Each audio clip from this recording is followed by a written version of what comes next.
Merci beaucoup. Alors, je voudrais demander aux collègues qui participent à cette troisième séance de venir nous joindre ici sur le podium.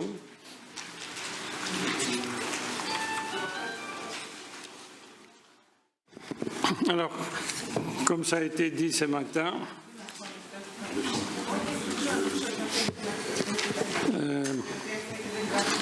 Alexandroupolis est une ville qui a connu une notoriété extrêmement très rapidement les dernières années. Et cela est dû au fait qu'elle se trouve dans un carrefour, qu'elle a une position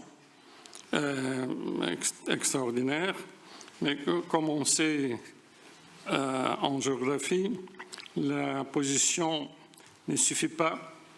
Il faut aussi qu'il y ait un champ de force autour de cette position.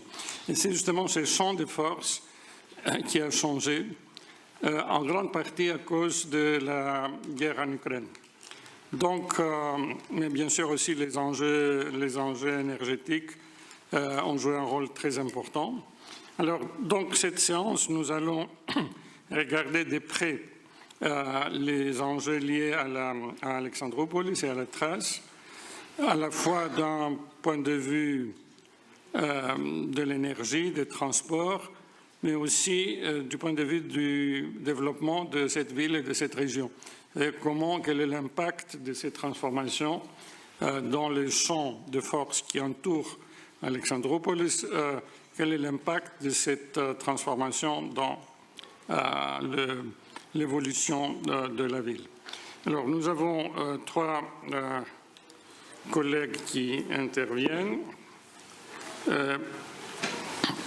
On commence avec Gilles Lepayson, qui est directeur des recherches au CNRS et qui est un grand spécialiste des questions énergétiques en Europe, plutôt en Europe du Nord, n'est-ce pas, mais là, centrale.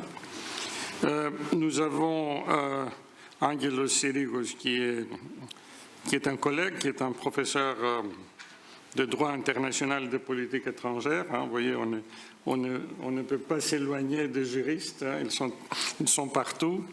Et en même temps, c'est un homme politique, c'est un député qui s'intéresse beaucoup à cette région.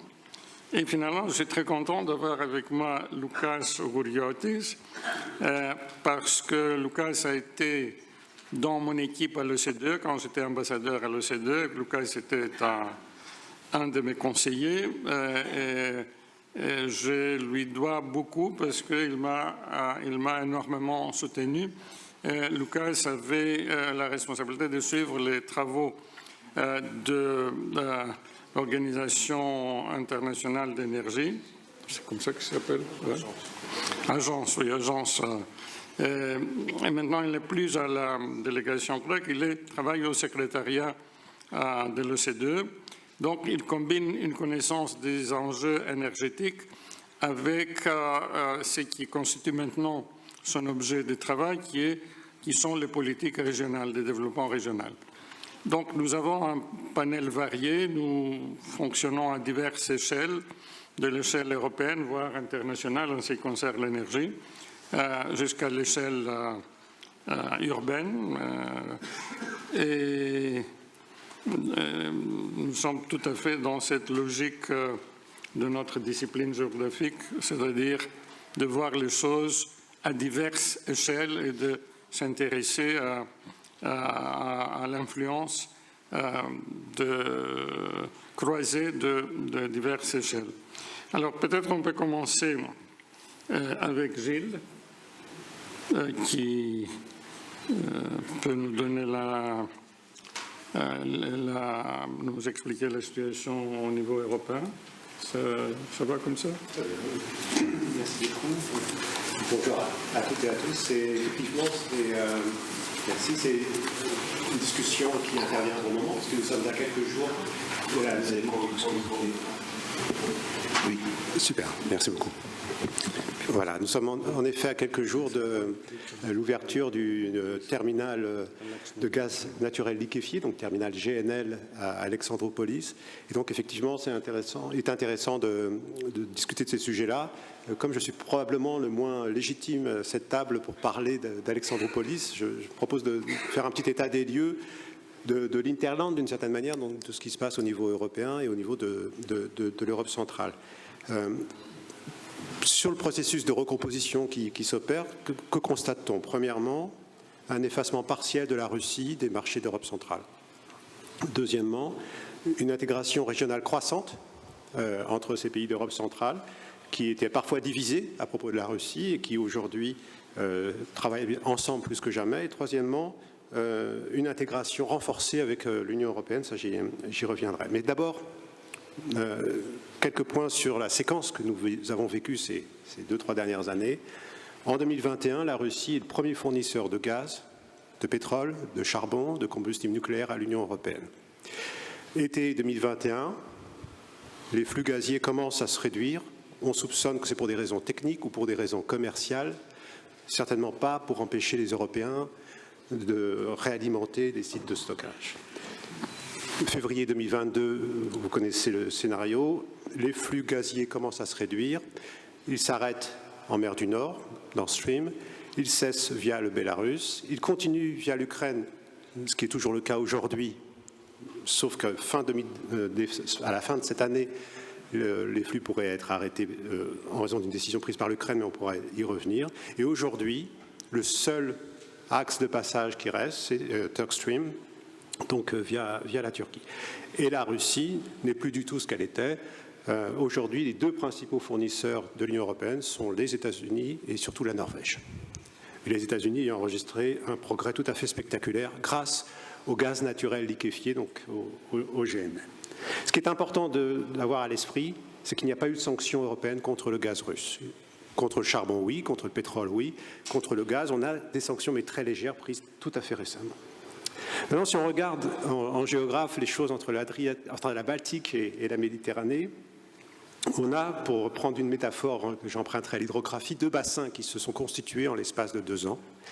Le bassin du Nord, qui est alimenté de plus en plus par l'Allemagne et par la Pologne, indirectement par la Norvège également, et le bassin du Sud. Donc au nord, très intéressant, on parle d'Alexandroupolis, mais il y a d'autres terminaux qui se sont construits le long de la Baltique. La Pologne est un cas très intéressant, pays de transit pendant très longtemps, très largement dépendant de la Russie et qui aujourd'hui n'importe plus rien de Russie et qui est un hub gazier depuis le golfe du Mexique ou depuis le Qatar ou depuis la Norvège vers le reste de l'Europe centrale. Autre exemple, j'irai assez vite pour ne pas prendre trop de temps, la République tchèque, largement dépendante de la Russie, s'approvisionnant très peu désormais auprès de la Russie, mais 2/3 de son gaz, à brève échéance, viendront d'un terminal allemand et le reste d'un terminal néerlandais. Donc ce sont là quelques exemples que je vous donne pour illustrer le fait que les flux sont désormais davantage nord-sud ou sud-nord qu'est-ouest. Ça, c'est une rupture très, très importante. Et au sud, alors le paysage de la partie méridionale de l'Europe centrale est plus complexe car plusieurs pays continuent de s'approvisionner auprès de la Russie pour différentes raisons, mais là aussi on a une diversification qui s'opère. Je peux vous donner quelques exemples, c'est le cas de la Bulgarie. Alors parfois c'est une diversification en trompe-l'œil, puisqu'une partie du gaz vient de Turquie, au même moment où la Russie accroît ses livraisons à la Turquie.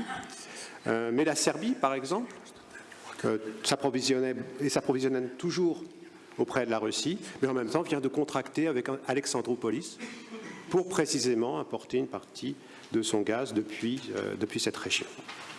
La Hongrie, qui passe pour être très, très proche du régime russe actuel, est bien investie dans les gisements en Azerbaïdjan.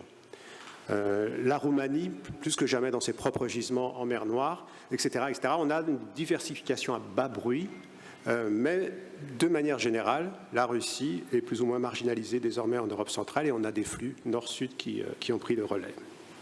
Alors naturellement, pour la Grèce, L'opportunité est très significative, mais j'imagine qu'on aura l'occasion d'y revenir, grâce au corridor gazier qui vient d'Azerbaïdjan, grâce à ce terminal en construction, grâce à un autre terminal déjà en place depuis plusieurs années.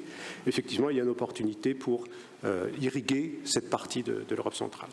Mon deuxième point, c'est que c'est une recomposition qui est plus complexe que ce que je viens de vous expliquer très brièvement. Premièrement, il ne faut pas oublier que certes, elle a été rapide, mais elle a été possible grâce aux investissements qui ont été réalisés depuis plus de 20 ans dans toutes les interconnexions, et notamment grâce à l'Union européenne.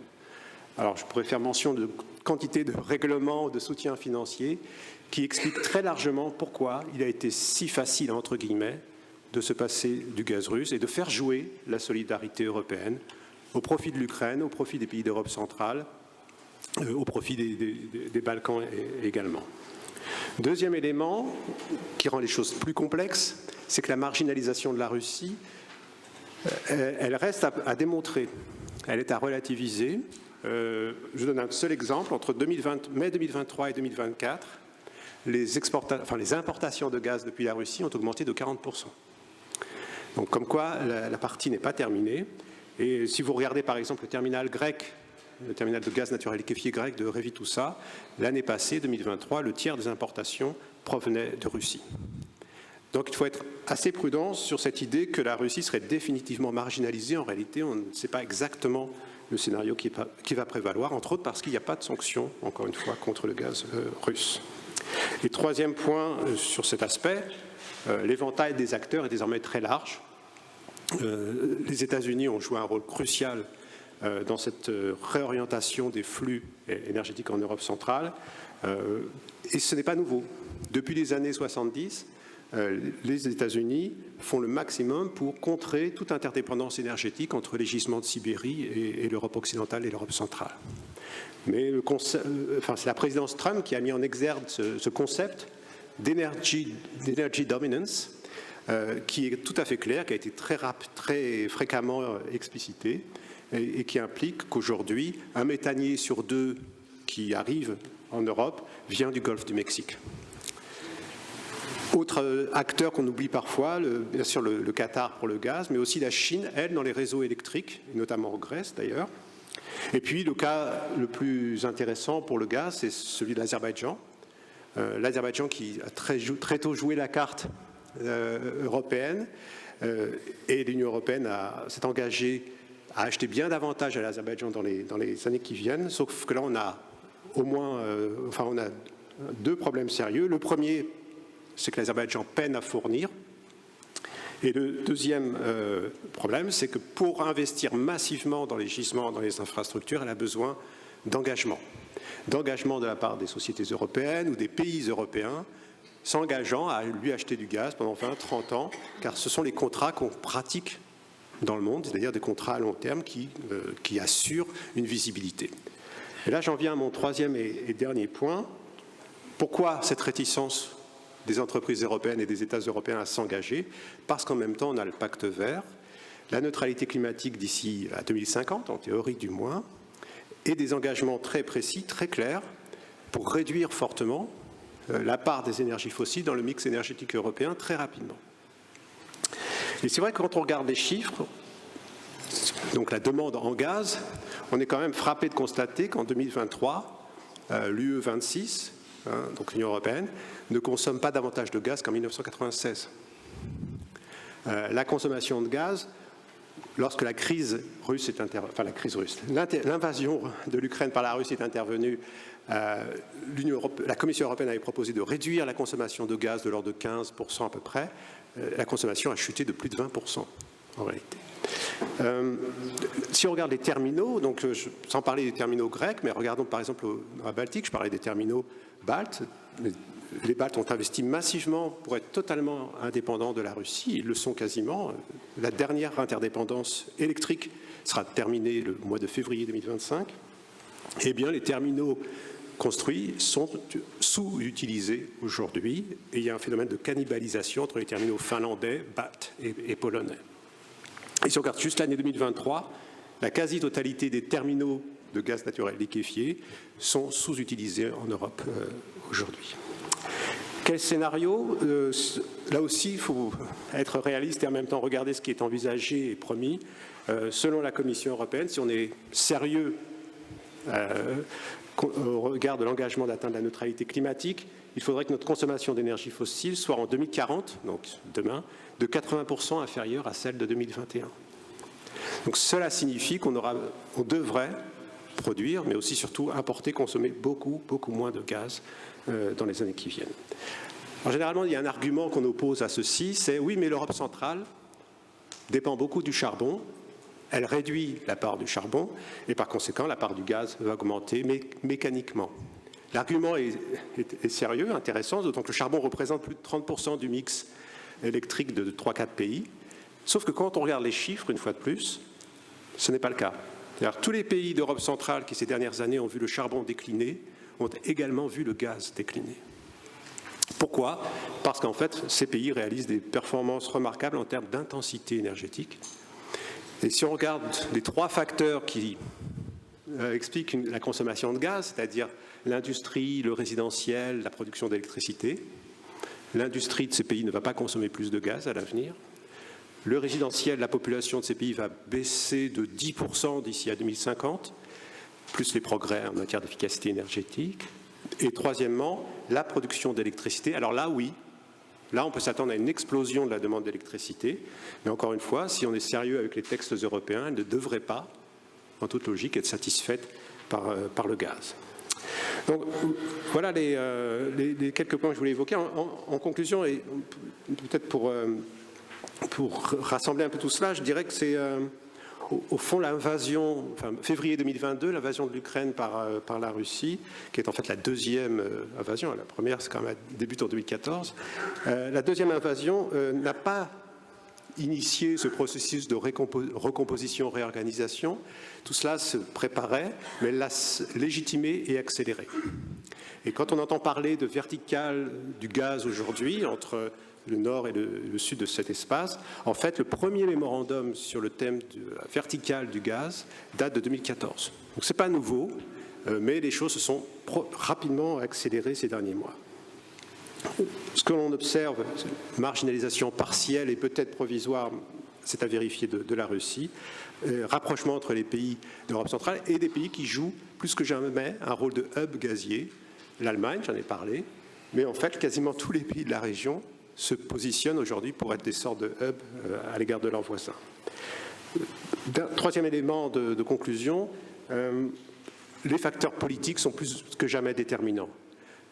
Quand on imagine un consommateur tchèque consommant du gaz qui vient du golfe du Mexique, qui a été liquéfié pour le transport, puis qui est regazéifié dans un port allemand pour être transporté sur plusieurs centaines de kilomètres jusqu'à atteindre son foyer, alors même que le gaz russe est bien moins cher, on comprend bien que les facteurs politiques sont essentiels. Cela étant, il faut être aussi vigilant avec cet argument parce que quand on regarde les renouvelables, par exemple, leur prix s'est effondré ces dernières années.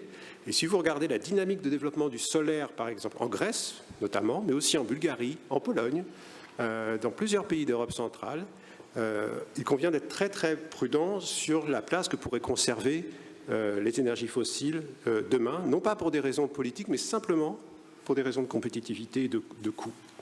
Donc voilà, j'en suis pas à dire que les terminaux de gaz liquéfié sont trop nombreux, encore que ce soit un argument recevable. J'en suis pas à dire que le gaz est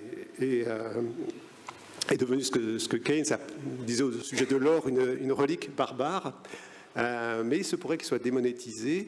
Et en tous les cas, quand on réfléchit à l'avenir de ces territoires, à l'échelle locale, régionale, nationale, à l'échelle des villes qui reçoivent ou qui vont recevoir de nouveaux terminaux de gaz liquéfié, je crois qu'il serait prudent d'envisager, parmi tous les scénarios, le scénario où le gaz, d'ici 20-30 ans, deviendrait, oui, une relique barbare.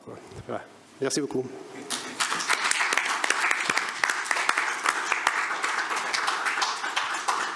Merci beaucoup, Gilles. Cette analyse montre ce que nous disions tout à l'heure, c'est-à-dire nous avons traversé une longue période pendant laquelle on pensait que c'était l'économie qui était le facteur déterminant. On voit phénomènes qui, dans ces contextes, peuvent paraître comme des aberrations économiques. C'est que tu viens de décrire, hein, le transit du gaz à travers les océans par rapport à un gaz qui se trouve à côté, déterminé par la politique et par la géopolitique. Mais c'était le cas quand les Russes disaient la seule chose qui nous intéresse, en fait, quand on vend de l'énergie, c'est l'intérêt économique. Nous n'avons aucune arrière-pensée géopolitique, et il y avait des gens qui vraiment y croyaient. Donc c'est encore, je pense, à travers la question de l'énergie, un moyen de voir comment nos perceptions de déterminants changent. Je me réfère souvent à une formule de Régis Debray, il y a quelques décennies, qui avait écrit qu'on pensait que c'est l'économie qui détermine la politique et la politique qui détermine la culture. Et on se rend compte maintenant que c'est exactement l'inverse. Je pense que c'est là où on arrive. Alors, je vais donner la parole maintenant à Lucas Kouriotis pour nous donner cette double image, une image à deux échelles, l'échelle globale peut-être, hein, et ensuite l'échelle régionale. Μπορείτε να βάλετε την παρουσίαση. Tout d'abord, je voudrais remercier M. Prévelakis et M. Fouché de m'avoir invité à cette réunion si importante, à cette ville si importante, au niveau régional, voire international. Et professeur Prévelakis, mon ambassadeur, qui va au-delà des frontières administratives, et en ayant cette vision, cette approche profonde, plus vaste, plus écuménique et plus galactique. De même va de Madame Maro Prévelaki, qui est aussi la humble force motrice, soucieuse du bon accomplissement des choses et qui rend toujours honneur à la perfection. Voilà. On attend toujours avec impatience votre livre sur l'OCDE, avec le titre « Théorie géopolitique et pratique diplomatique ». On l'attend vraiment. J'ai appris qu'il y a des suggestions intéressantes. Voilà. Tout d'abord, je ne sais pas comment... Ah, c'est bon. Et je voudrais vous parler des dernières évolutions énergétiques au niveau international.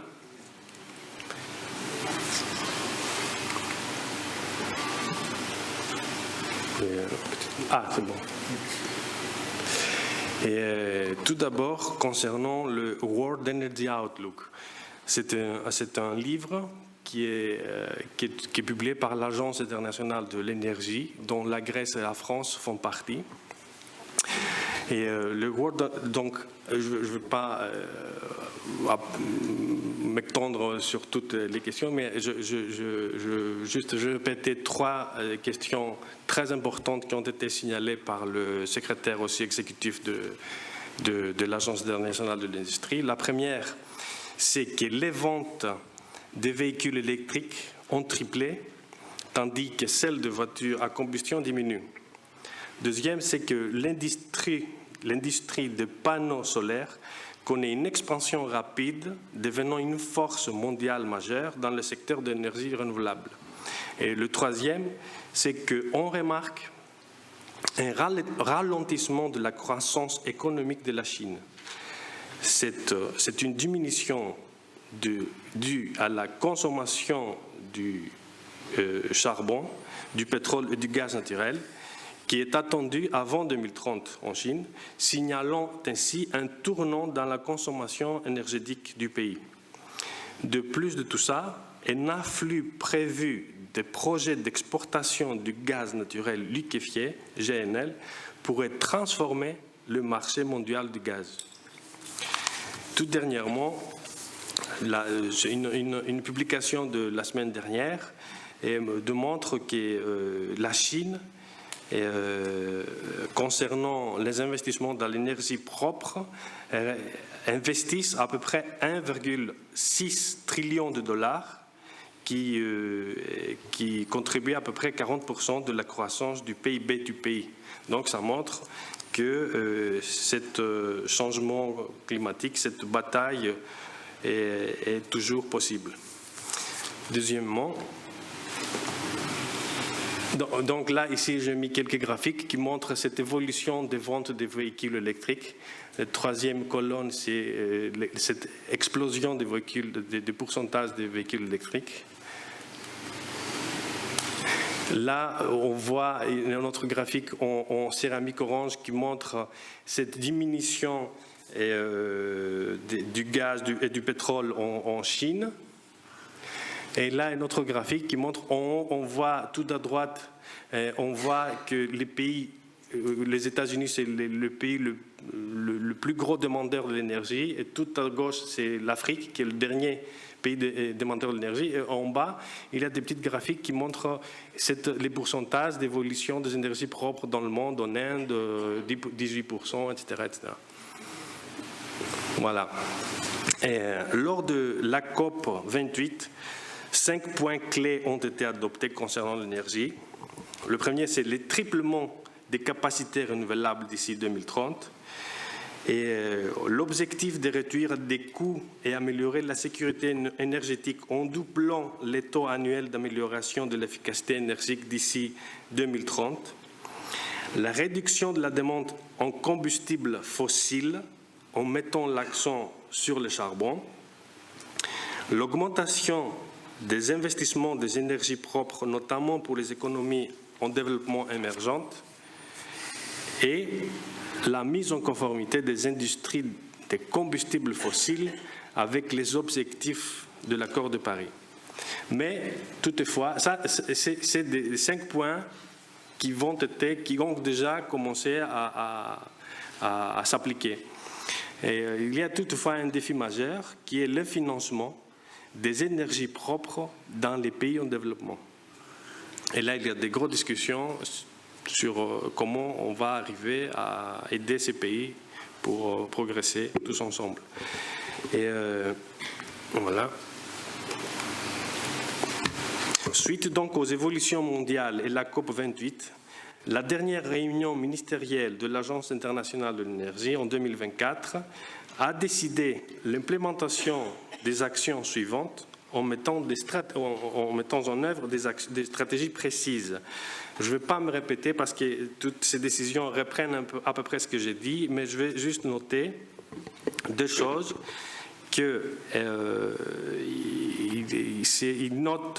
on met l'accent sur l'importance de la diversification des sources pour renforcer la sécurité énergétique.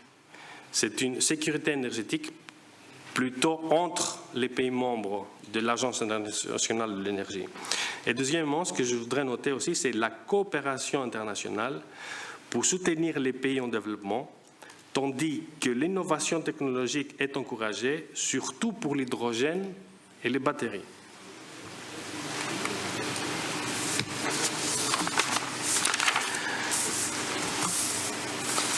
Alors, dans ce contexte donc international, quelles sont les approches stratégiques et géopolitiques? Tout d'abord, on voit que l'Inde montre une volonté politique de collaborer avec les pays membres de l'Agence internationale de l'énergie plutôt qu'avec la Chine ou la Russie. Et en 2022, mon ambassadeur, M. Prevelakis, m'avait délégué d'assister à une réunion au niveau international sur des questions énergétiques. Une des thématiques de l'agenda, c'était l'adhésion, la création d'un centre de l'AIE à Singapour. Et donc, ce que je voulais dire, qu'il y a tous les pays européens à peu près qui ont discuté des obstacles administratifs ou législatifs qu'il y avait. Donc il y avait des discours longs sur cette problématique et comment chaque pays évoquait ses problèmes pour procéder à ses buts, etc., etc. Et toutes ces discussions en faisant de focus sur les obstacles, etc., a mené à repousser, à reporter cette décision de créer ce centre de l'Agence d'énergie internationale à Singapour. Et donc, du coup, c'est les États-Unis qui ont pris la parole et qui ont dit on a une occasion unique ici de créer, de mettre un pied à l'Asie de l'Est, de contrôler ça, ça et ça. Je ne veux pas m'entendre tout ce qu'il a dit. Non, mais il a fait une parole très inspirante. Il dit, et vous parlez des barrières administratives ou législatives, alors qu'ici on parle de la géopolitique. On parle d'une vision grande. Et là, du coup, il a fini sa parole et un silence profond est entendu dans la salle. Ceci pour dire que c'est très bien tout ça, mais il faut garder l'esprit accroché à la géopolitique et avoir tous les outils législatifs qui repoussent, qui instrumentent ceci. Voilà. Donc, le centre de Singapour a été décidé et c'est un effort de renforcement de l'influence de l'AIE dans la région asiatique et, par ce nouveau centre. Et puis, il y a aussi l'initiative de 3 mers, que Prévela Guizma aussi est signalé. Et c'est un projet visant à améliorer la connectivité énergétique et économique en Europe centrale et orientale entre les mers Baltique, Adriatique et Noire. C'est une initiative renforcée aussi par l'entrée de l'Ukraine et de la Moldavie. La Grèce a rejoint cette initiative en 2023. Et les soutiens des États-Unis aussi reflètent leur volonté de renforcer la cohésion des pays d'Europe et face à la Russie. Voilà, je ne vais pas dire plus sur ce projet, M. Pavlak pourrait dire s'il est essentiel, parce que... Et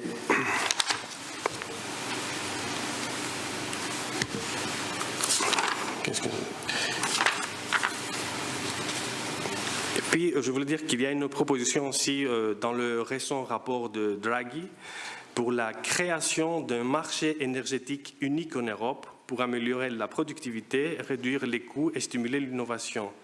Et puis, il y a un tout dernier point que je voulais quand même affronter, parce que c'est important, même si on n'en parle pas, c'est la croissance démographique en Afrique. L'Afrique, avec sa croissance démographique rapide et sa population jeune, verra 580 millions de nouveaux urbains d'ici 2040, entraînant une forte demande énergétique. L'économie pourrait doubler d'ici 2040, mettant en lumière l'importance cruciale du secteur énergétique pour l'avenir du continent et pas seulement. Et maintenant, je vais passer sur le rôle d'Alexandroupolis. Donc, quel est le rôle d'Alexandroupolis dans ce contexte énergétique international? Tout d'abord, comme on sait tous, l'Alexandroupolis est situé près de détroit de Dardanelles, se trouve dans un carrefour géostratégique crucial entre les Balkans, la mer Noire et la Méditerranée. Et donc c'est une position, comme les intervenants précédents ont dit, sur le transit de ressources énergétiques, gaz, pétrole, etc.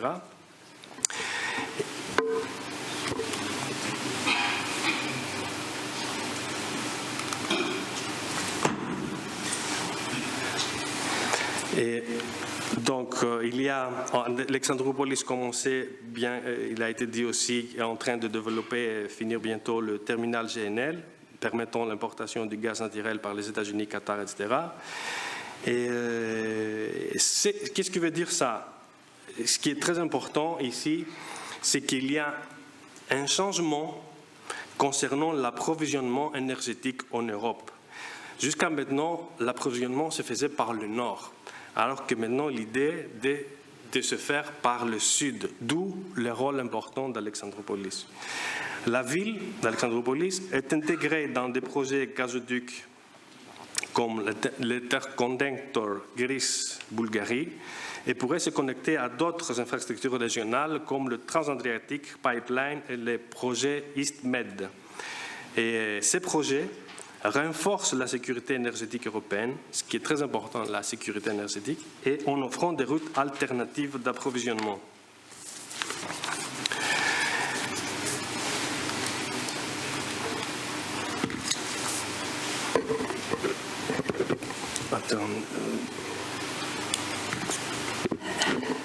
Concernant la géopolitique maintenant, la géopolitique et les compétitions d'influence, l'Alexandroupolis joue dans le contexte international un rôle très important dans la rivalité entre les États-Unis, l'Union européenne et la Russie. Les États-Unis soutiennent le développement des infrastructures énergétiques, comme on l'a vu, de la ville, et pour diminuer l'influence énergétique de Moscou en Europe du Sud-Est. Et puis il y a, comme l'ambassadrice l'a dit ce matin, il y a cette coopération militaire. La ville est également devenue une base militaire clé pour l'OTAN et les États-Unis, servant des points d'entrée pour le déploiement de troupes et de matériel militaire en Europe de l'Est, surtout dans le contexte des tensions avec la Russie. Concernant les impacts économiques et environnementaux, la région de Macédoine de l'Est de Thrace se distingue par son développement dans le domaine des énergies renouvelables, avec des investissements importants dans les énergies solaires et le développement d'un terminal méthanier. Concernant le développement durable, l'exploitation également du potentiel de la géothermie, du gaz naturel et de la biomasse pour diversifier ces ressources d'énergie est aussi un facteur important dans le développement durable de la région. La diversification, c'est un facteur clé dans l'avenir de l'énergie. Et puis, on va voir qu'est-ce qui prévoit le plan de développement territorial pour la région. Le plan donc, du développement territorial pour Alexandroupolis vise à transformer la région en un hub dynamique interconnecté. Les objectifs clés incluent renforcement de la position géopolitique, faire Alexandroupolis un centre névralgique entre l'Europe du Sud-Est, la mer Noire et la Turquie. Concernant le développement urbain, transformer Alexandroupolis en un centre urbain majeur avec des rôles dans le transport, le tourisme, l'administration, la santé et la recherche et l'industrie. Les stratégies clés, donc, c'est améliorer la connectivité, promouvoir le tourisme, soutenir l'entrepreneuriat et exploiter les ressources énergétiques avec un accent particulier sur les énergies renouvelables. En conclusion, la Macédoine de l'Est de Thrace, avec Alexandroupolis en son centre, est en pleine transformation, en pleine mutation, se positionnant comme un acteur crucial dans le domaine énergétique, mais aussi une destination touristique prometteuse et un centre de développement durable. Le plan de développement régional met en avant la position stratégique de la région, son potentiel économique et ses objectifs de croissance pour l'avenir. Ici, juste pour peut-être pour le faire connaître, c'est le dernier Energy Policy Review de la Grèce en 2023. Qui était un grand succès pour la Grèce et pour les politiques que la Grèce a réalisées.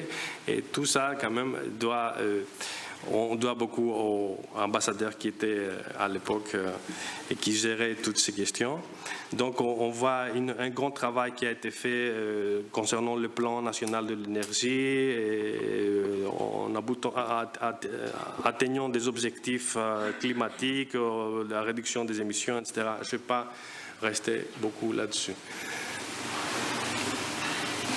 Et là, je veux finir en vous présentant un dernier projet qui est en train de se réaliser en ce moment avec l'OCDE et la région de Macédoine de l'Est et de Thrace. C'est un projet qui s'appelle « Repenser l'attractivité régionale dans le nouveau contexte mondial », qui est soutenu et financé par la DG Regio de la Commission. Il inclut 11 régions pilotes en Europe, dont la Grèce et la région de la Péloponnèse. Et la région de la Péloponnèse et la Macédoine de l'Est de Thrace. L'objectif est de redéfinir l'attractivité régionale dans le cadre d'une mondialisation verte et inclusive en se concentrant sur les transitions écologiques, numériques et démographiques. Et je finis. Et je veux juste dire que voilà, on a créé des boussoles. Je vais vous montrer une boussole comme ça. Voilà, c'est comme ça, des boussoles qui incluent 50 indicateurs qui font une projection de la région au niveau national et européen pour étudier plusieurs questions sur l'attractivité, etc., etc. Voilà. Merci beaucoup.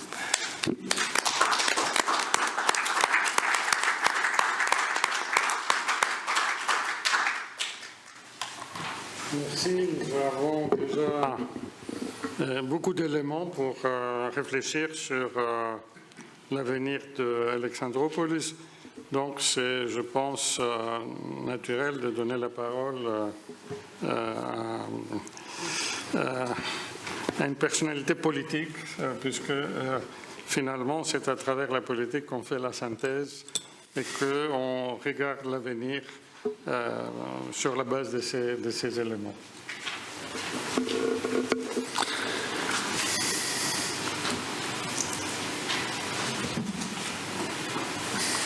Merci beaucoup.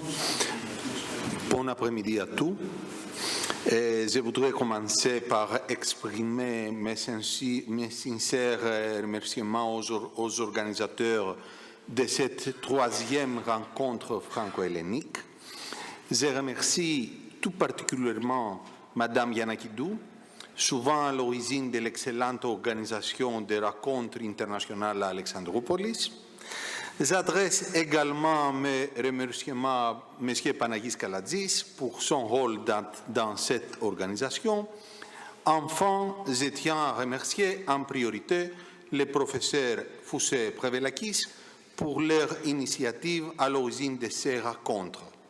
Nous sommes à Alexandroupolis.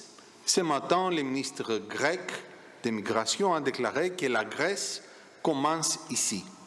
J'ajouterai que l'Europe commence ici aussi. C'est de cette ville et de son importance stratégique que je vais tenter de vous parler aujourd'hui. Permettez-moi de continuer dans ma langue maternelle maintenant. Θα αρχίσω με κάτι περίεργο, με την τιμή του διοξιδίου του τιτανίου, διοξίδ de τιτάν. Το διοξίδιο του τιτανίου είναι ένα πολύ φθηνό υλικό, το οποίο χρησιμοποιείται μέσα στα χρώματα. Κάνει πιο ανθεκτικά τα χρώματα, αλλά η τιμή του ήταν πολύ χαμηλή, δηλαδή ο τόνος πριν το 2021 στοίχιζε γύρω στα 600 με 700 ευρώ. Όταν ξεκίνησε η κρίση λόγω του κορονοϊού, η τιμή του τιτανίου εκτινάχθηκε στα 2.700 ευρώ και τώρα έχει ισορροπήσει γύρω στα 1.800 ευρώ. Αυτό ήταν σοκ για τις ευρωπαϊκές βιομηχανίες, διότι όλα αυτά τα χρόνια είχαν δώσει πολύ μεγάλη έμφαση σε υλικά τα οποία είχαν υψηλή προστιθέμενη αξία και δεν ασχολείται με υλικά μαζικής καταναλώσεως που μπορούσαν να έρχονται από την Κίνα, από την Κορέα, από την Ταϊβάν, από αυτές τις περιοχές. Μετά από αυτή την ιστορία με τον κορονοϊό, η Ευρωπαϊκή Ένωση αρχίζει και ξανακοιτάζει πάλι πώς σε πολλά πράγματα μπορεί να γίνει αυτάρκης και να μην εξαρτάται από εισαγωγές τέτοιων αγαθών από άλλες χώρες. Κάτι αντίστοιχο θεωρώ ότι συμβαίνει αυτή τη στιγμή και με τα ενεργειακά δίκτυα, τα οδικά δίκτυα και τα δίκτυα τρένων που πρέπει να συνδέουν τα κράτη-μέλη της Ευρωπαϊκής Ενώσεως. Τον Φεβρουάριο του 2024, όταν έγινε η προηγούμενη συνάντηση στο Παρίσι, ο καθηγητής Φουσέ μου είχε επισημάνει το διευρωπαϊκό δίκτυο που είναι γνωστό με το όνομα Rail Baltica, το οποίο στοχεύει να ενώσει το Ελσίνκι, το Ταλίν, τη Ρήγα, με τη Βαρσοβία και ακολούθως με το Βερολίνο. Στις βαλτικές χώρες είναι 870 χιλιόμετρα, ενώ η συνολική του διαδρομή είναι 950 χιλιόμετρα και το κόστος του υπολογίζεται σε 2,7 δισεκατομμύρια ευρώ. Θεωρείται στρατηγικής σημασίας έργο, διότι ακριβώς συνδέει χώρες τα σιδηροδρομικά δίκτυα των οποίων για πάρα πολλές δεκαετίες δεν ακολουθούσαν το ευρωπαϊκό πρότυπο, αλλά το ρωσικό και ακολούθως το σοβιετικό πρότυπο πλάτους γραμμής. Για κάτι αντίστοιχο θα προσπαθήσω να σας μιλήσω και εγώ τώρα σε σχέση με την Αλεξανδρούπολη. Εάν δούμε τις αποστάσεις από τις οποίες απέχει το λιμάνι της Αλεξανδρουπόλεως από τα γειτονικά λιμάνια της ευρύτερης περιοχής, αν μπορούμε να γυρίσουμε στον προηγούμενο χάρτη Λοιπόν, εάν θέλουμε να δούμε, η Αλεξανδρούπολη είναι σε αυτό εδώ το σημείο, από τον πύργο της Βουλγαρίας απέχει 220 χιλιόμετρα, από τη Βάρνα που βρίσκεται παραπάνω απέχει 300 χιλιόμετρα, από την Κωνσταντζα απέχει 430 χιλιόμετρα, εδώ είναι Κωνσταντζα, και από την Οδυσσό, η οποία βρίσκεται σε αυτό το σημείο, απέχει 750 χιλιόμετρα. Δηλαδή η Αλεξανδρούπολη από την Οδυσσό απέχει 750 χιλιόμετρα. Σε αντίθεση με το Rail Baltica, το οποίο έχει να περάσει κάτω από θάλασσα, στο σημείο εκείνο που ενώνει τις βαλτικές χώρες για να πάει προς την Φιλανδία, μιλάμε για μία περιοχή η οποία είναι σε γενικές γραμμές επίπεδη, δεν έχει βουνά, δεν έχει δύσκολα σημεία και υπάρχουν σε πολλά σημεία ήδη σιδηροδρομικά δίκτυα. Με τη διαφορά ότι σε όλη την περιοχή τα σιδηροδρομικά δίκτυα είναι οριζόντια, δηλαδή πηγαίνουν από την Κωνσταντζα προς το Βουκουρέστι, από τη Βάρνα προς τη Σόφια, από τον Μπουργκάς προς τη Σόφια. Δεν είναι κάθετα. Το κρίσιμο... επίσης υπάρχει και ένα λιμάνι εδώ πέρα σε αυτό το σημείο, το οποίο είναι λιμάνι πάνω στο Δούναβι και λέγεται Ρούσε, απέχει από την Αλεξανδρούπολη 320 χιλιόμετρα, είναι πολύ σημαντικό και αυτό το παραδουνάβιο λιμάνι. Ας το έχουμε και αυτό κατά νου. Στην καινούρια εποχή λοιπόν, όπου η Ευρωπαϊκή Ένωση θέλει να είναι αυτάρκης και να μην εξαρτάται από διελεύσεις μέσα από χώρες οι οποίες είναι επικίνδυνες, όπως επί παραδείγματι κατά καιρού συμβαίνει να είναι η Τουρκία, παρατηρούμε το εξής. Ένα καράβι το οποίο διασχίζει τα στενά αυτή τη στιγμή από εδώ, των Δαρδανελίων, περνάει από τη θάλασσα του Μαρμαρά και πηγαίνει προς το Βόσπορο, με σκοπό να φτάσει στο λιμάνι της Κωνσταντζας, θέλει σήμερα υπό άριστες συνθήκες πλεύσεως, δηλαδή χωρίς θαλασσοταραχή, και με ελάχιστες καθυστερήσεις στο Βόσπορο, που δεν είναι κάτι δεδομένο γιατί συχνά υπάρχουν υψηλές καθυστερήσεις, περίπου 3 ημέρες, 72 ώρες για την ακρίβεια.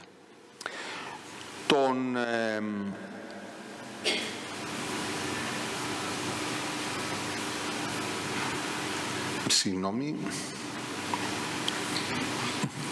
το χάσα. Στις αρχές του 2020, τον Ιούλιο του 2020, η σιδηροδρομική μεταφορά από την Αλεξανδρούπολη στην Κωνσταντζα, η πρώτη σιδηροδρομική μεταφορά, διήρκησε 55 ώρες. Τώρα οι σιδηροδρομικές μεταφορές είναι 43 με 45 ώρες. Από τα στενά είναι τουλάχιστον 72 ώρες υπό ιδανικές συνθήκες, από την Αλεξανδρούπολη στην Κωνσταντζα της Ρουμανίας είναι 43 με 45 ώρες. Έχουν γίνει μέχρι σήμερα 70 σιδηροδρομικές μεταφορές τρένων κάργο από την Αλεξανδρούπολη προς την Κωνσταντζα της Ρουμανίας. Αυτό λοιπόν σημαίνει ότι έτσι όπως είναι τα πράγματα έχουμε μια γεωπολιτική επανάσταση. Ποια είναι αυτή η γεωπολιτική επανάσταση? Για πρώτη φορά στην ιστορία το να μεταφερθεί ένα φορτίο στα Δυτικά Βαλκάνια, στο Δυτικό Εύξηνο Πόντο, είναι πιο γρήγορο να περάσει από το λιμάνι της Αλεξανδρουπόλεως παρά να περάσει μέσα από τα στενά. Τα προβλήματα. Πρόβλημα πρώτο, το λιμάνι της Αλεξανδρουπόλεως δεν έχει αποθήκες για να μπορούν να αποθηκεύσουν αυτά τα μεγάλα φορτία. Πρόβλημα δεύτερο, το λιμάνι της Αλεξανδρουπόλεως αυτή τη στιγμή δεν έχει γερανούς όπως αυτούς που είναι σε μεγάλα ευρωπαϊκά λιμάνια για να μπορεί να ξεφορτώσει εύκολα πλοία κάργο, τα εμπορευματοκιβώτια. Πρόβλημα τρίτο, η κατάσταση των σιδηροδρόμων στην περιοχή δεν είναι πάρα πολύ καλή. Στην Ελλάδα δυστυχώς έχουμε ακόμη μονή σιδηροδρομική γραμμή που δεν είναι ηλεκτροκίνητη, ενώ όπως σας είπα στη Βουλγαρία και στη Ρουμανία τα περισσότερα δίκτυα είναι οριζόντια, δεν είναι κάθετα. Επειδή όμως κινούμαστε προς την εποχή εκείνη στην οποία όταν κάποια στιγμή τελειώσει ο πόλεμος η Ευρώπη θέλει την Ουκρανία πιο κοντά της, η δημιουργία ενός διευρωπαϊκού δικτύου το οποίο θα διασυνδέει την Αλεξανδρούπολη με την Ουκρανία δείχνει αυτή τη στιγμή να είναι ο πιο σύντομος δρόμος για το μέλλον. Το 1992 λοιπόν, ετοιμαζόμουν να σας το πω, το 1992 είχε ενταχθεί, το 1990 για την ακρίβεια, το 1991, δημιουργήθηκε ο περίφημος διευρωπαϊκός άξονας 9, ο οποίος επρόκειτο να διασυνδέσει την Αλεξανδρούπολη με το Ελσίνκι, όχι με την Οδυσσό. Θα περνούσε από τη Ρουμανία και θα υπήρχε μία κάθετη οδός, ένας κάθετος διάβλος που θα συνέδεε την Οδυσσό με αυτό τον άξονα. Στη συνέχεια ο διευρωπαϊκός άξονας 9 ξεχάστηκε και πέρασε όμως το 2022, το Δεκέμβριο του 2022, ειδικά το λιμάνι της Αλεξανδρουπόλεως επανεντάχθηκε στο διευρωπαϊκό δίκτυο μεταφορών για να βελτιωθούν οι υποδομές του. Τι έχει από πλευράς υποδομών? Έχει μια χερσαία ζώνη 1.100 στρεμμάτων, είναι μια μεγάλη χερσαία ζώνη. Άμα σκεφτείτε ότι το λιμάνι της Θεσσαλονίκης, που είναι μεγάλο λιμάνι, έχει ζώνη 1.600 στρέμματα, αντιλαμβάνεστε ότι 1.100 στρέμματα απλώς για μεταφορά είναι κάτι σημαντικό. Έχει ένα διεθνές αεροδρόμιο, το οποίο βρίσκεται σε απόσταση μόλις 4 χιλιόμετρων μακριά από το λιμάνι. Κατ' ουσίαν είναι σε επαφή το αεροδρόμιο με το λιμάνι. Αυτό δίνει τη δυνατότητα του λεγόμενου cargo terminal, δηλαδή το αεροδρόμιο και το λιμάνι να διασυνδεθούν. Δεν υπάρχει κάτι τέτοιο στην ευρύτερη περιοχή της Ανατολικής Μεσογείου. Επίσης, έχουμε τον περίφημο σταθμό FSRU, ο οποίος ξεκίνησε να λειτουργεί πριν από μερικές ημέρες, και έχουμε και πολύ καλά λιμενικά έργα τα οποία έχουν γίνει από τα μέσα της δεκαετίας του 90 στο λιμάνι της Αλεξανδρουπόλεως και προστατεύουν το λιμάνι, με τη διαφορά ότι το λιμάνι χρειάζεται σε ορισμένα σημεία εκβάθυνση. Δεν αρκεί όπως είναι τώρα. Με βάση αυτά τα δεδομένα, η πρόταση και η σκέψη είναι να δημιουργηθεί ένας μεγάλος άξονας. Ο άξονας αυτός θα διασυνδέει την Αλεξανδρούπολη με την Οδυσσό μέσα από Βάρνα, από τον Μπουργκάς, τη Βάρνα, την Κωνσταντζα και την Οδυσσό, με οριζόντιους άξονες που ήδη όμως υπάρχουν με τη Σόφια και το Βουκουρέστι. Το ιδανικό θα ήταν αυτός ο άξονας να μην περιοριστεί μόνο στα τρένα, γιατί λόγω χαμηλού κόστους, όπως σας είπα, έχουμε δυνατότητα να είναι, λόγω του επίπεδου εδάφους, έχει σχετικά χαμηλό κόστος σε σχέση με το Rail Baltica. Θα μπορούσε να είναι αυτοκινητόδρομος ένθεν κακήθεν, στη μέση να υπάρχει σιδηρόδρομος, από όπου θα περνούν αγωγή φυσικού αερίου, το περίφημο FSRU, και καλώδια ηλεκτρικού ρεύματος που θα διασυνδέουν όλη την ευρύτερη περιοχή. Εδώ να ανοίξουμε μια μικρή παρένθεση για τα καλώδια του ηλεκτρικού ρεύματος. Τα καλώδια του ηλεκτρικού ρεύματος είναι κάτι το οποίο θα μείνει και για το μέλλον. Διότι ηλεκτρικό ρεύμα θα χρειαζόμαστε πάντοτε να περνάει. Η αγωγή φυσικού αερίου πιθανόν το 2050 ή λίγο καιρό μετά το 2050 να πάψουν να λειτουργούν. Τα καλώδια όμως θα συνεχίσουμε να τα χρειαζόμαστε. Εάν συμβεί κάτι τέτοιο, τότε αυτό θα σημαίνει ότι σε 10 με 15 ώρες ένα φορτίο που βγαίνει στην Αλεξανδρούπολη θα μπορεί να έχει φτάσει στην Οδυσσό. Και τα Νάπαλιν, ένα φορτίο από την Οδυσσό σε 10-15 ώρες να βρίσκεται στην Αλεξανδρούπολη. Όπως αντιλαμβάνεστε, αυτό έχει άμεση σημασία για το αύριο σε σχέση με την ανοικοδόμηση της Ουκρανίας. Έχει σημασία γενικότερα στο μέλλον για τη μεταφορά σιτηρών από την Ουκρανία προς τον υπόλοιπο κόσμο, διότι μην ξεχνάμε ότι η Ουκρανία είναι σιτοβολώνας της ευρύτερης περιοχής.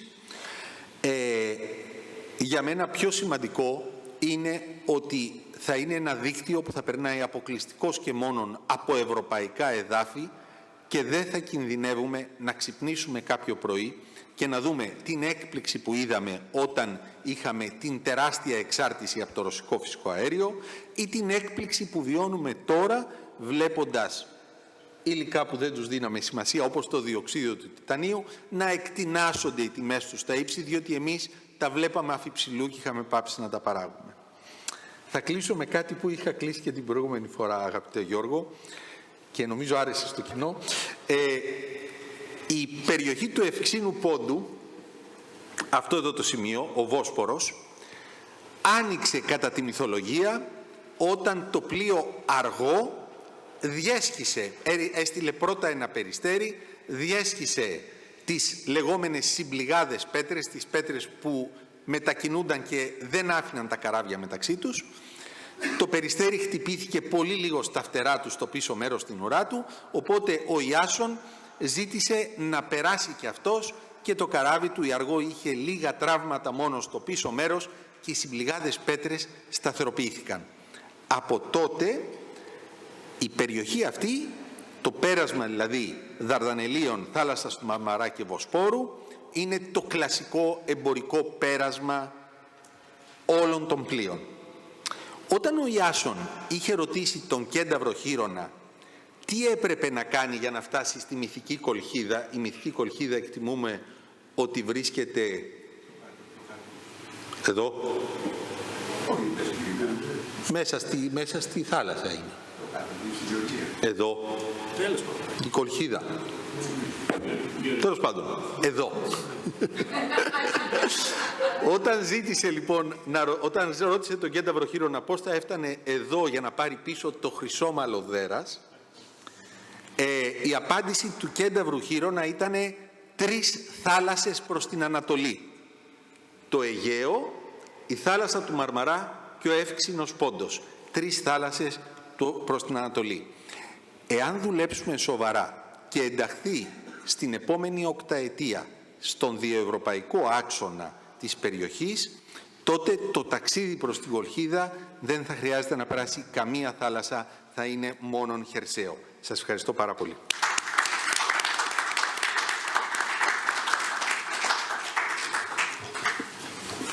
Merci beaucoup, Angele.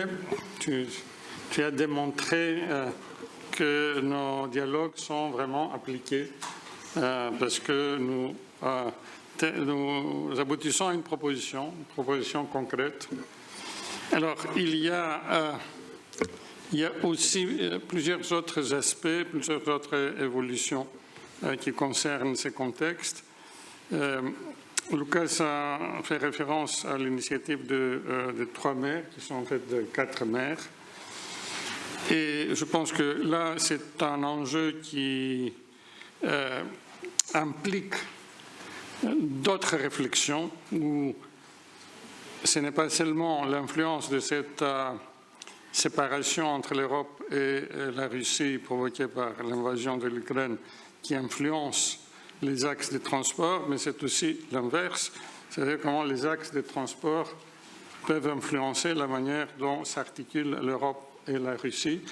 Et je pense que l'initiative des trois mers, c'est-à-dire un corridor qui rassemble les pays qui occupent ce qu'on appelle l'isthme entre la Baltique et la mer Égée, comment ces projets a aussi une arrière-pensée, c'est-à-dire d'éviter ce qui a été le cauchemar des Anglais et des Américains depuis l'époque de Mackinder, et qui est la création d'un ensemble eurasiatique. Alors ça, c'est un autre débat, mais je pense que c'est le débat que nous avons devant nous, c'est-à-dire est-ce qu'on va pouvoir garder une Europe tournée vers la mer, ou est-ce qu'on va voir apparaître à nouveau un projet qui avait été conçu par le général de Gaulle quand il parlait de l'Europe de l'Atlantique à l'Oural et qui a été répété ensuite par Mikhail Gorbatchev quand il parlait de la maison commune européenne. Alors donc, là aussi, nous avons plusieurs échelles géopolitiques qui se combinent, plusieurs influences qui se croisent. D'une manière ou d'une autre, je pense que ce que Angelos a présenté est une évidence, c'est-à-dire la logique de la création de ces taxes, à la fois pour des raisons économiques, mais aussi pour des raisons géopolitiques. Alors, le temps passe et je pense qu'on va faire un tour parmi les trois intervenants. Michel veut... on va donner la parole à Michel et ensuite, si vous voulez réagir à ce qui a été dit. Mais tu as besoin de micro, non?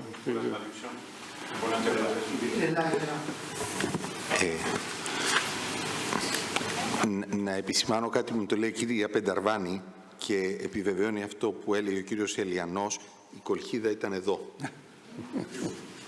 Λάθος δικό μου. Το μηχάνημα. Και εγώ. La Colchide, c'est la Géorgie. J'ai une question à Gilles, une question à Angelos. Gilles, est-ce qu'on peut dire que maintenant le réseau d'oléoducs du pacte de Varsovie ne fonctionne plus? Parce que même après l'intégration de ces pays d'Europe centrale dans l'Union européenne, on n'a pas du tout démonté l'infrastructure militaire du pacte de Varsovie. Ça, c'est une question. Et Angelos, merci d'avoir cité Rail Baltica, ça fonctionne. Interconnexion pour le gaz depuis cette année, interconnexion électrique l'année prochaine, et les projets ferroviaires sont en bonne voie, mais ce qui me frappe, c'est que il a fallu la guerre d'Ukraine pour que les Polonais commencent à s'intéresser aux pays baltes. Moi, quand j'étais en poste, j'avais déjà pensé à ça. Parce qu'en effet, le système soviétique, il y avait une organisation de l'espace. Il y avait une organisation de l'espace, et c'était en gros des réseaux, comme vous le dites, horizontaux, est-ouest. Complètement. Hein. Tout partait de Moscou ou de Saint-Pétersbourg, enfin Leningrad à l'époque. Tous les réseaux étaient est-ouest, et ça a été conservé pendant 20 ans. Hein. Et les Polonais tournaient le dos aux pays baltes. Et puis brusquement, ils découvrent qu'ils ont des alliés face à la Russie, et ça donne sens à des projets de bon sens, mais qui sont très coûteux parce que c'est, enfin Gilles sait ça mieux que moi, c'est quand même très très compliqué de passer de réseaux énergétiques, électriques, gaziers, pétroliers, ferroviaires, est-ouest, qui étaient d'ailleurs très efficaces, à des réseaux nord-sud. Et donc, je crois que vous avez raison au fond, de repousser de remettre ce projet sur le devant de la scène, parce que cette fois, les aménageurs européens sont motivés par le contexte stratégique en Ukraine. Il faut une motivation. Pour modifier des réseaux, il faut des vraies raisons, parce que ça coûte très très cher. Et puis l'autre problème, c'est il faut de la coopération au sens propre. Donc moi j'espère que vous allez réussir. Là les Baltes sont maintenant ça va, parce que pour eux, ne plus dépendre des systèmes électriques russes ou biélorusses d'ailleurs, entre parenthèses, du gaz, des trains, etc., c'est une question d'indépendance. Donc il y a le lien là, infrastructure, autonomie, quoi.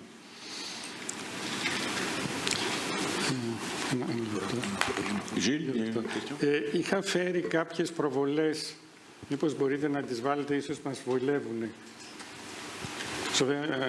J'avais amené quelques cartes, peut-être peuvent être utiles. En attendant, tu θα μιλήσει, είναι... Ένα πολύ μικρό σχόλιο. Εάν δείτε τους χάρτες της ΕΟΚ μέχρι το 1989, θα διαπιστώσετε ότι η Ελλάδα είναι ένα νησί ανατολικά της υπόλοιπης Ευρώπης χωρίς σύνορα προς τα Βαλκάνια. Δεν υπάρχει κάτι. Μετά το 1989 στους χάρτες μας αρχίζουμε να βάζουμε τα Βαλκάνια. Γιατί τότε ανακαλύπτουμε ότι υπάρχει η Βαλκανική ενδοχώρα. Ήταν η Δυτική Ευρώπη και η Ελλάδα ανατολικά, σαν ένα νησάκι μόνο του.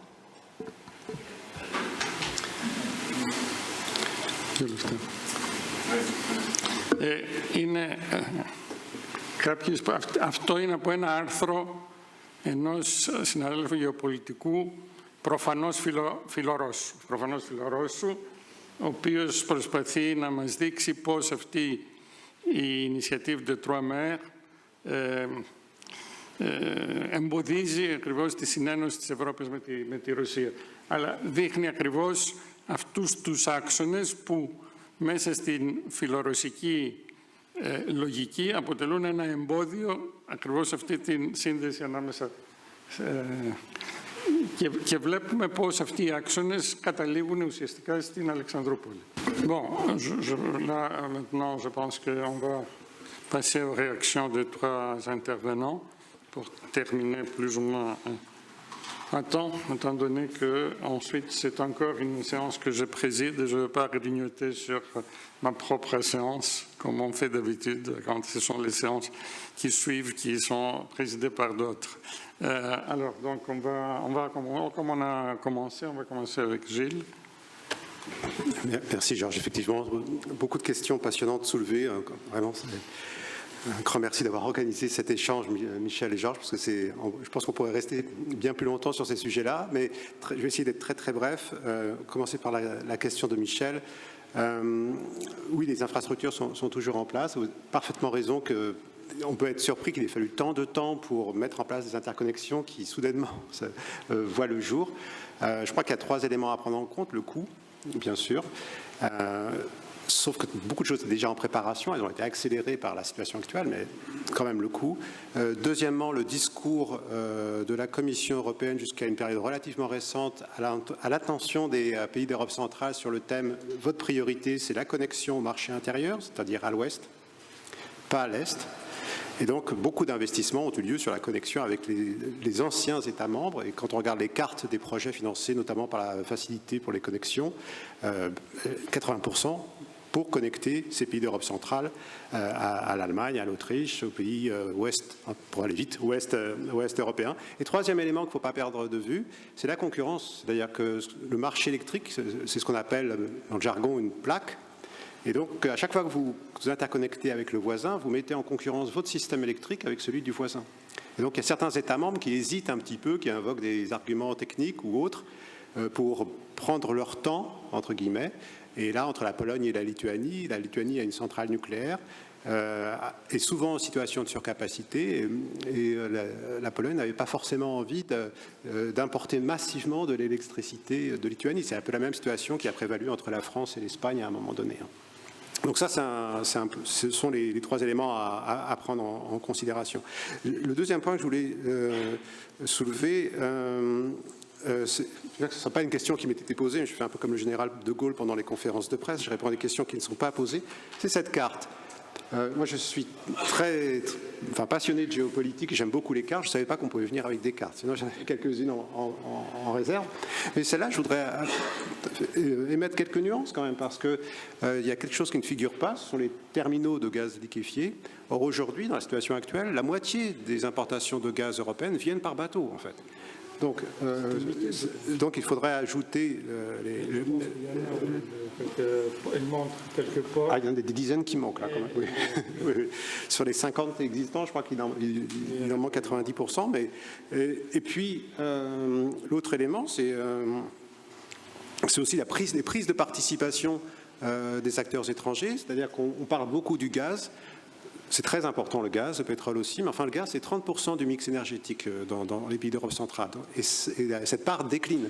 Donc en réalité c'est de moins en moins important. Ce qui va jouer un rôle majeur dans les années qui viennent, c'est l'électricité. Et ce qui serait intéressant, c'est de faire une carte de prise de participation par les acteurs économiques chinois dans les écosystèmes électriques en Europe centrale et des tentatives en Europe occidentale, des tentatives qui tentent parfois, assez souvent, à échouer également. Donc ça, c'est... on pourrait également être un tout petit peu vigilant avec cette initiative des trois mers, qui est effectivement très intéressante sur le plan géopolitique, qui permet de faire de très belles cartes. Mais c'est quand même une initiative très largement soutenue par les États-Unis, même si elle est ancienne, hein, c'est 2015, et puis qui privilégie beaucoup les infrastructures des énergies fossiles. Et je ne suis pas sûr que ce soit vraiment dans l'intérêt des pays d'Europe centrale de miser à ce point sur les énergies fossiles, étant entendu que l'objectif, c'est quand même la neutralité climatique. Troisième élément, sur Alexandroupolis, encore, j'écoutais monsieur qui évoquait la situation du territoire. Je trouve ça très intéressant de faire cette réflexion à la fois locale et puis européenne. Michel et Georges, vous nous invitiez à être opérationnels. Moi, si j'étais un acteur d'Alexandroupolis aujourd'hui, je ne surestimerais pas trop l'importance du terminal qui va entrer en service dans quelques jours. Par contre, je me demanderais comment tirer profit de l'extraordinaire potentiel de cette région en matière d'énergie renouvelable. Et qu'est-ce que ça veut dire énergie renouvelable? Électricité abondante, pas chère, qui va probablement créer des surcapacités. Comment utiliser ces surcapacités? L'Irlande a construit ou a invité plutôt quantité de data centers. Data centers en Irlande, c'est 1/5 de la consommation d'électricité. C'est tout à fait énorme. Mais qui aujourd'hui tend à s'en mordre les doigts. Les pays scandinaves attirent des investissements étrangers qui cherchent de l'électricité décarbonée à des prix stables. Et donc, misent beaucoup sur l'hydroélectricité. Vous voyez, il y a quelques réflexions quand même qui apparaissent en Europe. Et je crois que pour les pays du littoral méditerranéen, l'enjeu majeur, c'est l'hydrogène. On sait très bien que le seul hydrogène compétitif qui pourra être produit en Europe, ce sera l'hydrogène de cette région-là. En fait, ce ne sera pas l'hydrogène importé de Namibie ou des États-Unis, ce sera cet hydrogène-là. Et donc là, il y a une vraie réflexion à avoir sur le rôle de ce territoire, de ces littoraux, non pas demain matin ou dans 5 ans, mais dans 10-15 ans. Et je pense que le sujet clé, c'est vraiment comment valoriser l'électrification croissante des économies. Si on regarde le plan énergie-climat de la Grèce, qui est très, très, très intéressant, le plan climat-énergie de la Grèce dit « Nous voulons être le hub gazier de toute la région. Et en même temps, en 2050, 96%, pourquoi 96, je ne sais pas, mais 96% de l'électricité, de notre électricité, sera de l'électricité renouvelable. »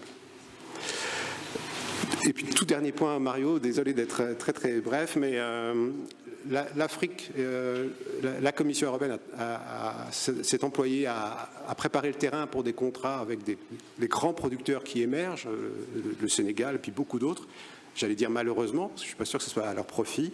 Ce qu'on constate, il y a quand même 2 problèmes. Le premier, c'est que ces pays, on regarde l'Égypte par exemple, ont des besoins considérables, et donc l'Égypte a été incapable, pareil pour l'Algérie, de tirer profit de la crise russe. C'est la Norvège et les États-Unis qui tirent profit de la marginalisation de la Russie, pas les pays du littoral méditerranéen. Et deuxième problème, c'est que la Commission européenne se retrouve confrontée à ces contradictions en disant oui, on a besoin de gaz à court terme, mais vous savez, à moyen terme, on n'aura pas besoin de vous, puisqu'on ne veut plus de gaz. Et du coup, le discours européen tend à évoluer en disant on va vous acheter du gaz à court terme, puisqu'on en a besoin, à moyen terme, on n'en voudra plus, mais on vous importera de l'hydrogène. Sauf que l'hydrogène devra être vert. L'hydrogène vert se produit avec de l'eau.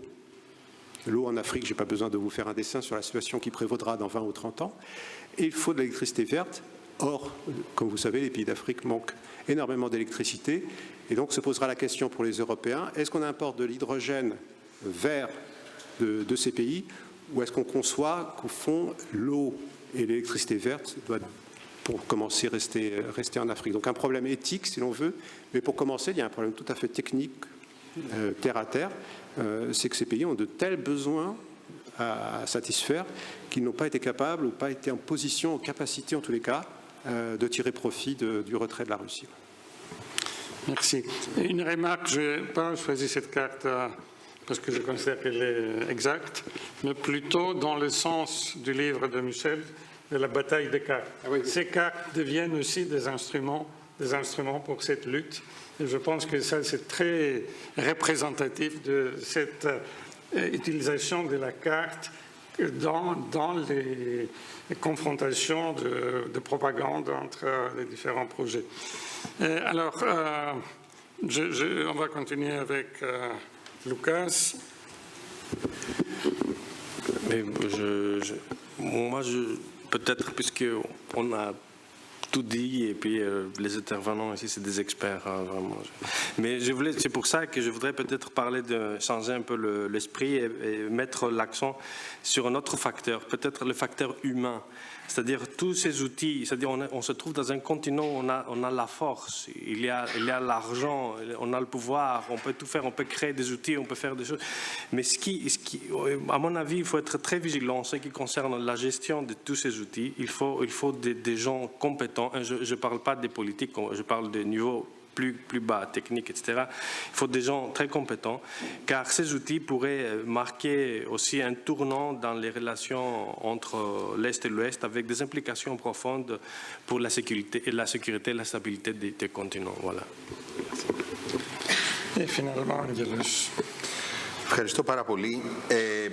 Θα αναφερθώ κυρίως στον κύριο Μακροδημόπουλο. Ο κύριος Μακροδημόπουλος είναι πολιτικός μηχανικός, έχει δουλέψει για δεκάδες χρόνια στον ΟΣΕ και ήταν και αρχιμηχανικός στο ΟΣΕ, αν δεν κάνω λάθος.